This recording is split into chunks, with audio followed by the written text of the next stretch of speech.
aliteseka. Bwana Yesu asifiwe. Mateso aliyopata huyu mwanaume hakustahili kuyapata, hakustahili kuyapata. Aliyapata ni kwa sababu anakupenda huyu mwanadamu. Hakuwa na tatizo lolote. Kuna watu walijua alisulubiwa, alipata mateso, eti alikuwa na dhambi ya kuwa na dhambi. Mwanaume ilimgharimu ni kwa sababu anakupenda.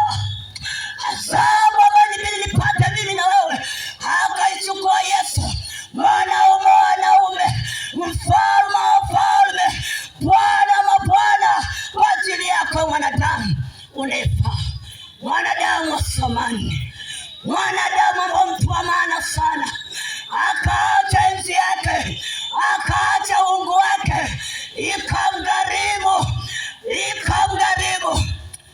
Unajua ni kwa sababu, unajua ni kwa nini Yesu ilimgharimu? Ni kwa sababu ya baba yetu Adamu wa kwanza. Baba yetu Adamu wa kwanza alivyokosa kutimiza yale masharti. Tulikuwa ni watu ambao hatuna shida, hatuna matatizo, hatuna kabisa. Toka uumbaji wa Mungu hakukuwa na shida kwa mwanadamu. Mwanadamu aliumbiwa maisha ya raha, mwanadamu aliumbiwa maisha ya amani, mwanadamu aliumbiwa afurahie maisha, mwanadamu hakuumbiwa mateso, mwanadamu hakuumbiwa azae kwa uchungu, mwanaume hakuumbiwa ateseke kwa jasho ili apate msosi. Hakuumbiwa hivyo mwanadamu, hakuumbiwa hivyo mwanadamu. Lakini mama yetu Hawa alituangusha, mama alituangusha. Wamama, Bwana Yesu asifiwe. Bwana asifiwe. Anguko lile la Adamu wa kwanza ambao ndio mzazi wetu ikasababisha asili ya dhambi kwenye hii dunia, ikasababisha asili ya dhambi. Tukaonekana wanadamu wote tumetenda dhambi na kupungukiwa na utukufu wa Mungu.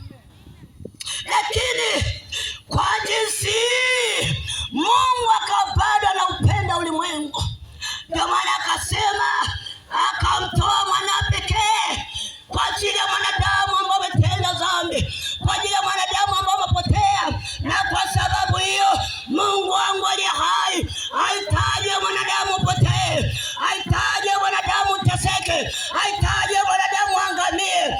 Sio mpango wa Mungu. Mpango wa Mungu anakuanzia mawazo yaliyo mema. Mpango wa Mungu anakuanzia matumaini. Mpango wa Mungu sio wewe uteseke, sio wewe udharaulike, sio wewe unyanyasike. Huo sio mpango wa Mungu.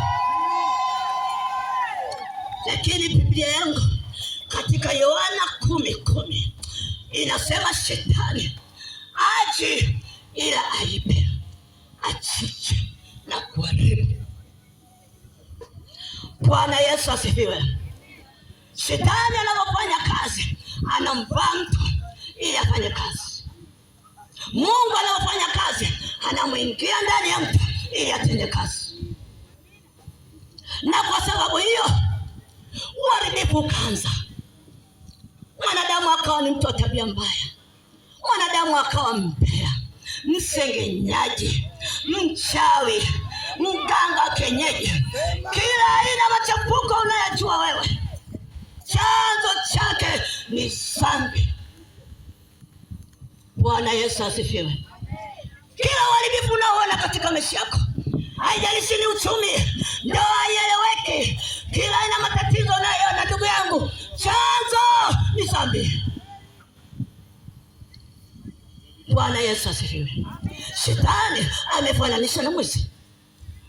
Mwizi anapokuja nyumbani kwako, kama una taarifa, hata kama una taarifa, ndio kazi yake ni kukuvamia tu mahali popote, lengo akuibie, lengo akuharibie maisha. Hiyo ndio kazi ya shetani. Biblia imefananisha shetani ni kama mwizi. Anapokuja kwako hana taarifa ndogo, unashangaa uko na mmeo, pendo umejaa mwingi, siti hani, mapenzi moto moto. Mjamaa huyo imeanza fujo, mafarakano, hamna maelewano. Nini? Shetani amevamia. Unaona kama ni mkeo, unaona mume wangu shida ilitoka wapi? Hapana, yuko mwizi, mnyang'anyi, amemvamia mkeo, amemvamia mmeo. Ndio maana unaona walipifu wa kila aina. Biblia yangu inaniambia mume ni kiongozi wa nyumba. Mume akikosa mwelekeo, nyumba haifai. Kiongozi sasa yuko hoi. Kuna nini tena hapo? Hapo Biblia inaniambia hivi, mwanamke ndiye anajenga nyumba. Sasa mwanamke akisharibika, akishavurugika, baba ndo anachanganikiwa, haelewi, watoto hoi. Bwana Yesu asifiwe. Kuna mtu nilikuwa namhudumia kwa habari ya ushauri na maombezi. Binti analia, binti ana mawazo, anasoma elewi, wakamleta kwangu. Nikamwambia binti vipi? Binti vipi? Ananiambia ninahitaji Roho Mtakatifu. Kingine, mama yangu amechanganikiwa. Baba ndiye niwezi. Biashara zote zimehazieleweki. Tuko hoi. Mama huyu anayejenga nyumba, wameacha nyumba. Bwana Yesu asifiwe. Bwana asifiwe. Nikasema tuachane na habari ya Roho Mtakatifu. Acha tuombe kwa ajili ya mama kuchanganikiwa kutoke, kwa sababu mwanaume niliye naye anayeitwa Yesu Kristo alishinda kifo na mauti. Hakuna la kumshinda. Mama yangu acha nikwambie, baba yangu acha nikwambie, haijalishi una tatizo gani, haijalishi una changamoto gani, haijalishi ni mauti, acha nikwambie, yuko mwanaume anaitwa Yesu Kristo alishinda kifo na mauti. Hiyo mauti lazima ishughulikie leo. Haleluya. Bwana Yesu asifiwe sana. Haijalishi ndoa ieleweke, mume ameachwa, mke ameachwa, yuko mtenda muujiza anayeunganisha tena ndoa. Hata kama ilikuwa kwenye uharibifu, anairejesha tena. Ule upendo wa mwanzo unarudi tena, maana Yesu Kristo kazi yake ni kutupatanisha, kazi yake ni kutupatanisha.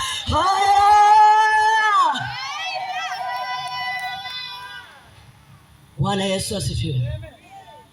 Tuko kwenye dunia ambaye watu wana maswali yasiyokuwa na majibu. Watu wamechanganikiwa, hawaelewi ni kwa nini dunia sasa hivi iko hivi. Mbona hali inazidi kuwa mbaya? Tatizo ni nini? Mbona mambo hayaeleweki? Mambo ni vurugu, hatuelewi. Nchi yetu tunakuwa tunaitegemea, nchi yenye amani, mara tunatukia mabomu, matatizo ya kiaina. Shida iko wapi? Sikiliza ndugu yangu, nakwambia yalitabiriwa. Hayo yote unayoona yalitabiriwa. Acha nikukumbushe, Yesu yu mlangoni anarudi. Acha nikukumbushe ndugu yangu, usichanganikiwe. Yaliahidiwa hayo unayaona, mambo yake yaliahidiwa hayo kwenye Biblia, iliahidiwa. Yesu yuko mlangoni. Hizo ndio dalili za kuja Yesu Kristo. Hizo ndio dalili za kuja Yesu Kristo. Acha nikukumbushe, usijisahau mtu wa Mungu, usijisahau mtu wa Mungu. Amka mama yangu, amka baba yangu, wewe kijana kike na kiume, amka. Yesu yu karibu, Yesu yu karibu. Mengi yaliyotabiriwa yametokea. Bwana Yesu asifiwe. Tunasubiri moja tu, Gogu na Magogu. Bado jambo moja tu ndio tunaolisubiria. Bwana atusaidie sana. Sijui umejiandaaje ndugu yangu katika hii safari.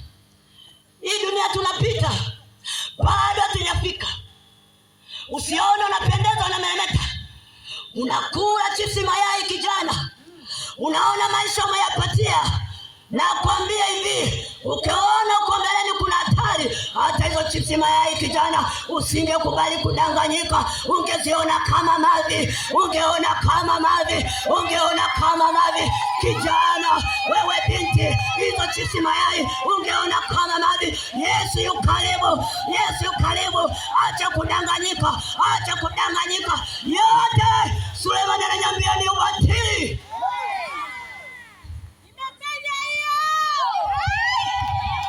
Bwana Yesu asifiwe sana. Enyi vijana, msijifanye mna ujanja sana, mnadanganya mabinti. Mjanja ni aliyekuja kwa Yesu peke yake. Lifti amechukua shetani ndani yako. Umekuwa dereva ya kumdanganya binti, umekuwa dereva kudanganyika na mama eti anakulea. Wewe binti, wewe kijana, acha hayo mambo. Chapa kazi, chapa kazi. Acha kutaka kuelewa na mama wewe. Chapa kazi mwanaume, chapa kazi. Haleluya, haleluya, haleluya.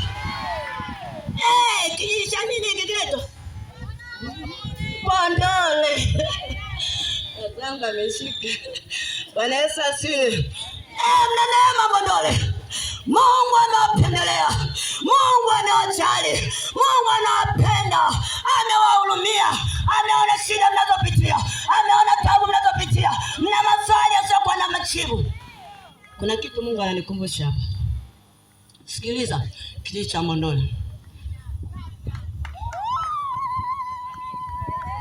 Wenye sadaka wajachukue, afu utukufu apewe Yesu.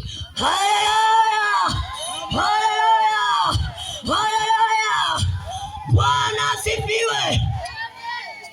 Bwana asifiwe. Sikiliza niwaambieni watu wa Mungu. Dini ni nzuri sana. Narudia tena, kijiji hiki. Dini ni nzuri sana. Kwa nini ni nzuri? Mwanadamu alipotenda dhambi akapungukiwa na utukufu wa Mungu, kwa sababu ndani yake kulikuwa kuna kumwabudu Mungu. Akaanza kuhangaika, nafsi inateseka, dhamiri inateseka. Mwanadamu aliyeumba kwa mfano wa Mungu, aliyejaliwa akili nyingi, wakakaa vikao, tufanyeje? Wakatengeneza dini ambao ni mpango wa mwanadamu kumtafuta Mungu. Jamani, anasema dini sio mbaya, kwa sababu inatusaidia tumtafute Mungu. Haleluya! Haleluya! Lakini sikiliza nikwambie mtu, baada ya hiyo dini ukaja wokovu. Ukaja wokovu. Wokovu ni mpango wa Mungu kwa ajili ya mwanadamu. Sasa kama Yesu amekuja mahali hapa, tumekutana naye. Jamani, hivi ukipata kitu bado utatafuta tena? Yaani ndo sikukuu tuseme, umeshanunua mbuzi, unaenda kuandaa kitimoto. Haleluya. Unaenda kuandaa kwa ajili ya sikukuu. Hivi iko ndani, ushainunua, iko ndani. Hivi utaenda tena kutafuta hiyo kitimoto? Utaenda tena kutafuta hiyo kuku? Wa nini sasa? Si yuko ndani? Bwana Yesu asifiwe. Yesu amekuja kutuokoa. Tumekutana na Yesu kwa njia ya wokovu. Haina haja kung'ang'ania dini, kwa sababu hizi dini zitaishi hapa duniani. Zitaishi hapa duniani. Ngoja nikwambie kitu kimoja. Kuna kitu kinaitwa wokovu au toba. Wokovu sio dini. Sawa? Wokovu sio dini. Kuna Pentecoste, ni jina hilo kama dini tu na yenyewe. Sawa? Kuna Lutherani, sijui ni madini yote unayojua. Hizo ni dini, sio wokovu. Sawa? Wokovu ni wa mtu binafsi na Mungu wake. Unapomkiri Yesu Kristo kutoka ndani ya moyo wako kuwa Bwana na Mwokozi wa maisha yako, huko ndio kuokoka. Kwa lugha nyingine tunasema toba. Toba ni nini? Toba ni uamuzi thabiti tena wa hiari wa kubadili nia na mtazamo na mfumo mzima kwa habari ya dhambi. Kwa lugha nyingine, umeamua kuvunja mwelekeo huu, umeamua kuvunja mkataba, mfumo wa maisha ya dhambi, ukageuka kuwa na mfumo mpya ndani ya Kristo. Ya kale yanapita, sasa unakuwa mpya. Huo ndio wokovu, sio dini. Ndugu yangu, sio dini. Tunazungumzia wokovu. Dini tulizokuwa nazo tutaziacha hapa hapa duniani. Yesu Kristo, yeye ndiye njia, na mtaji kumwona Mungu pasipo njia ya Yesu Kristo. Haleluya! Hautaki kupambana na kung'ana na dini tena. Tazama, dini umepitwa na wakati. Sikia, mnaniona mimi hapa, jina langu nimejitambulisha kwamba naitwa nani? Mnakumbuka? Sasa sikiliza nikwambie, huyu mnayemwona ni upili hapa, alikuwa anaitwa Khadija Abdul Hasmani.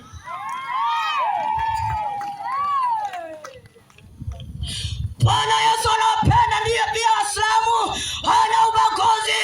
Ndio maana nipo kwenu mahali hapa, sikuangalia dini yangu. Dini yangu ni nzuri sana ya Kiislamu, tunasali kuliko nyinyi wa Kristo. Sikiliza nikwambie, mtu wa Mungu, sisi Waislamu ikifika muda wa swala tunafunga duka. Hii inaweza? Hakuna watu wanaopenda pesa kama Kristo. Yaani siku ya ibada yuko pesa. Ndugu yangu, upize umepitwa na wakati. Achana na maisha ya kusongwa. Eti unatafuta pesa. Kuna sehemu nilikuwa nasikia kwa watu wanaohubiri, wanasema makanisani wamejaa wanawake, eti wanaume wanatafuta pesa. Wewe mwanaume wewe, hakuna juaye siku wala saa. Hakuna juaye siku wala saa. Muda wote hiyo kazi utaiacha. Muda wote huyo mke utamwacha. Ndugu yangu, nasema hiyo kazi utaiacha. Huyo mume utamwacha. Hao watoto utawaacha. Ndugu yangu, tunasafiri kwenye hii dunia, tunapita. Makao yetu ni mbinguni. Tutafuta ufalme wa Mungu na haki yake. Bwana Yesu asifiwe. Naongea, ungenielewa moyoni mwangu, ninaongea katika huruma sana. Bwana Yesu asifiwe. Ndani ya moyo wangu ninapoongea sio kama ninaongea, nasikia huruma ya mwanadamu, jinsi Kristo alivyotupenda akaacha uungu wake akatuhurumia. Tulikuwa kama kondoo tuliotawanyika, tuliokosa mchungaji, tumepotea, hatuna mwelekeo, lakini baada akatuhurumia. Huo ndio upendo wa Mungu kwa mwanadamu. Ndugu yangu, mazingira unayopitia, shida unayopitia, ukimpata Kristo ana majibu yote. Haijalishi una mume mzuri sana, haijalishi una mke mzuri sana, muda yote ataondoka huyo. Ukimkamata Kristo hatoki muda wote. Wanapendaga kutoaga mfano hivi. Mimi ni mwanamke, nina mume, afu mpenzi wangu wanamwita mlezi kwa sababu anaendelea. Haleluya. Nasema mimi ni mwanamke ambaye na mume, afu mume wangu ananipenda sana, ninamwita mlezi. kwa jinsi anavyonilea, kwa jinsi anavyonihudumia. Yani nimekuwa kama mtoto kwake. Haleluya! Simshangilie wanawake, acheni wimbo wanaume. Haleluya, haleluya, haleluya. Lakini sikiliza nikwambie, kuna wakati naumwa, huyu mwanaume anaenda kazini, ukimpigia simu anaongea, mke wangu hapa kuna foleni, hapa niko busy. Ananipenda huyo, ananipenda huyo. Anakwambia kuna foleni, mke wangu, mke wangu, nimepandwa na kazi. Lakini Yesu Kristo mwanaume wa wanaume, muda wote yuko nami, hayuko busy, anapatikana muda wote, ananipanga muda wote, ananifariji muda wote.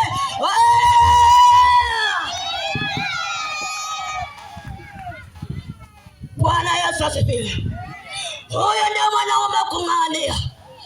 Wanawake, mnajua unabeba mimba miezi 9, bebi wako anakupenda sana, una majina yote unamwita, sijui Siti, sijui Dari, ya aina yoyote yale. Lakini ndugu yangu, vipi wakati wa uchungu?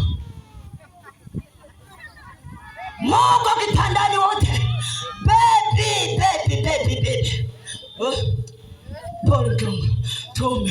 Tuombe. Baba, katika jina la Yesu Kristo, achilia uzima.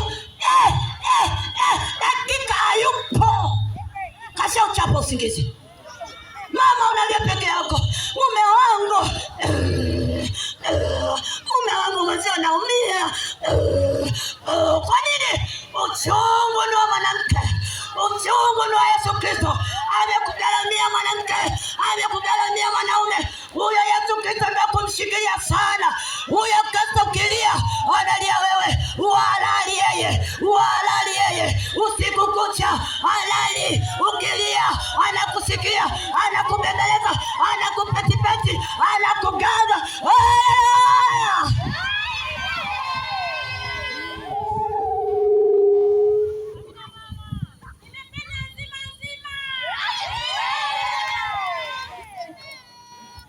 Bwana Yesu asifiwe.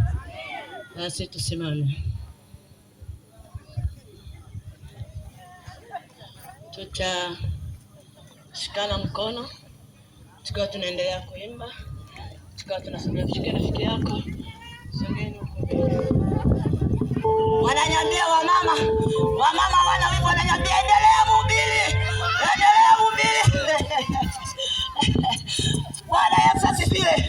Mmenitia moyo wa mama, nimeona shamla. Mungu awabariki, asanteni kwa upendo wenu. Haleluya. Tukaribie watu wa Mungu, tukaribie hapa mbele. Sikilizeni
katikati yetu kuna mtu ambaye hajaokoka, naomba nisaidie kunyosha mkono.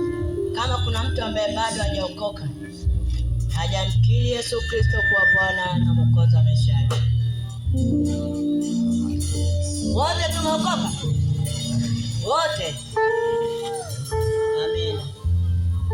Kuna mtu anataka kutengeneza na Mungu hapa, kwamba mtumishi, maisha yangu anahitaji msaada wa Mungu.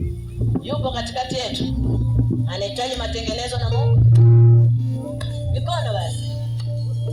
Haya, Bwana Yesu asifiwe. Amen. Amen. Basi Mungu ni mwema, Mungu ni mwaminifu. Tutaenda kuomba maombi maalum. Sawa? Naomba usihesabie yake. Mungu ni pendo, anakupenda. Hata mimi mwenyewe sihesabie yake. Kila itwapo leo namwambia Mungu, zidi kunikagua, zidi kunitakasa. Inawezekana kuna sehemu nimeteleza, nimekosea kwa kuongea, kwa kujua kutokujua. Bwana Yesu asifiwe. Hivyo nyosheni mkono. Wale mko juma sana. Sogea hivi, sogea kidogo hivi. Alilipa deni langu kwa gharama. Huyu mtu aliyekuwa anaimba wimbo, naona ameongozwa katika roho. Huo wimbo ndio nilikuwa nimekusudia kuimba. Bwana Yesu asifiwe. Lakini nilikuwa nimetaka niombe sala maalum kwanza, alafu ndio uimbe huo wimbo. Sasa Mungu kamuinua mtumishi ambao tumetembea mtembeo mmoja katika roho, atachukua hiyo nafasi. Haleluya. Naomba wakati wa maombi, naomba ninyenyekeze, nishushe. Lolote laweza tokea. Hakuna mkamilifu. Tunamhitaji Mungu kila itwapo leo. Bwana Yesu asifiwe. Hivyo jiachilie kwa Mungu katika neema ile uliyopata siku ya leo. Kuna kitu Mungu anaenda kufanya kwako. Sema Bwana Yesu. Bwana Yesu. Nyosha mikono kwa kujisalimisha katika hali ya unyenyekevu, ukiwa umeshuka mbele za Mungu. Sema Bwana Yesu. Bwana Yesu. Bwana Yesu. Bwana Yesu. Niko mbele zako. Niko mbele zako. Niko mbele zako. Niko mbele zako. Unanijua. Unanijua. Sifichiki. Ninaomba unirehemu. Ninaomba unihurumie. Kila aina ya madhaifu yangu. Bwana Yesu, nihurumie. Bwana Yesu, niponye. Bwana Yesu, nifungue. Ninavunja kila aina ya mikataba ya maagano niliyoingia au niliyoingizwa kwa kujua, kwa kutokujua. Ninaivunja hayo maagano, ninayakataa kwa jina la Yesu, kwa jina la Yesu. Tulia, tuenda kuimba wimbo ambao mtumishi ameongoza. Hapo nitaenda kufanya maombi.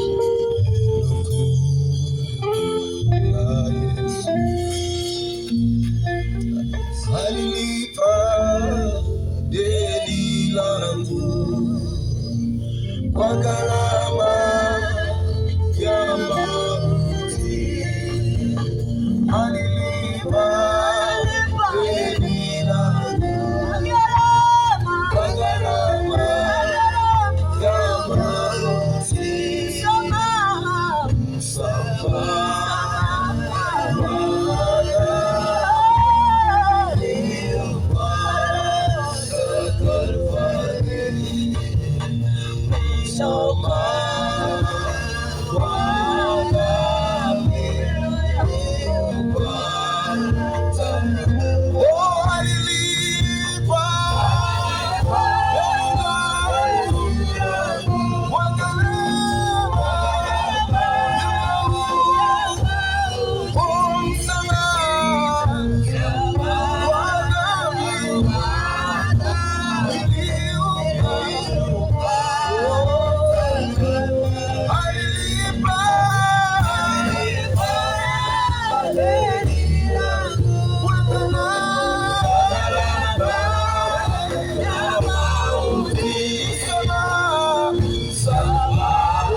Yesu,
Kama unaweza kunena kwa lugha, nena kwa lugha. Nena kwa lugha ndio. Omba.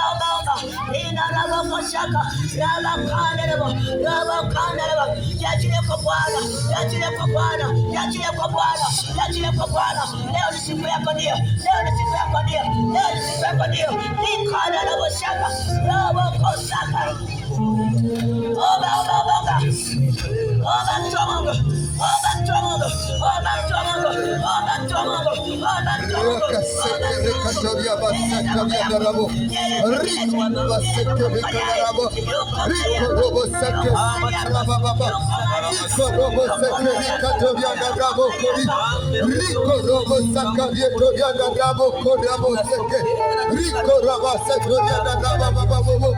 Rico Robo Sakaria Doria da Rabako Raba Sakaribo Rico Raba Sakaria da Rababo Rico Sakaria da Rababo endelea kuomba Raba Sakaria da Rabako Raba Sakaria da Rabo Rico Sakaria da Rabako da Rabako da changamoto yote inayokusumbua da Rabo Rico Raba Sakaria da Rabako Raba Sakaria da Rabo Rico Sakaria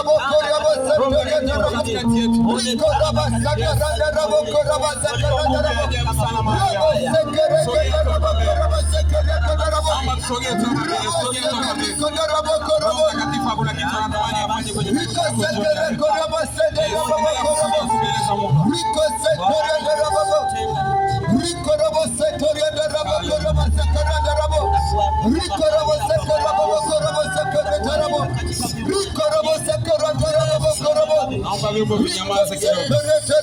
Naomba vyombo vinyamaze kidogo. Tunyoshe mikono yetu mbele za Mungu. Inua tu mikono yako juu pale ulipo. Inua tu mikono yako juu pale ulipo. Inua tu mikono yako juu pale ulipo. Iko ajabu mahali hapa. Iko ajabu mahali hapa. Rico Secretaria do Rabo Rabo Secretaria Rabo Rabo Sakarabo Rabo Secretaria Rabo Rabo Sakarabo Rico Sakarabo